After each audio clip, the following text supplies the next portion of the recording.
High, আমি Paromita. Welcome to my another new mini blog. আজকের মর্নিংটা স্টার্ট করেছিলাম জিরা ওয়াটার দিয়ে। আর আমার বাগানের এত সুন্দর ফুলগুলোকে দেখে মনটা আজকে ভরে গেছিলাম। আজকে সকালে চা আর ম্যাগি, দারুণ খেতে লাগে এই ব্রেকফাস্ট আমার। এরপর রেডি হয়ে গেলাম কলেজের জন্য। বাই দ্য ওয়ে, আমার ছিল আজকে এক্সাম আর আমি হলাম ল স্টুডেন্ট লাস্ট ইয়ার।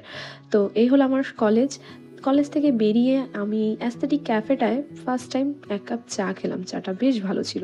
এরপরে শুরু হলো আমাদের বন্ধুদের আড্ডাবাজি। যেহেতু আমরা লাস্ট ইয়ার, তো মেমোরিজ ক্রিয়েট করতেই হবে। তো বন্ধু বলছিল, শায়রি তোমরাও শোনো।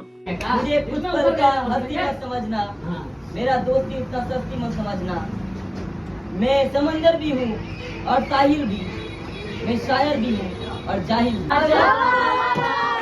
শাড়িটা কেমন হলো তোমরা অবশ্যই কমেন্টে জানিও। এরপরে আমরা ক্রিকেট এনজয় করলাম, সবাই মিলে অনেক মাস্তি করে ক্রিকেট খেললাম। এরপরে বাড়িতে এসে আমি করলাম ডিনার। তো আমার ডিনারে ছিল আজকে এই মেনু। তো আজকের ভিডিওটাই অবধি, টাটা।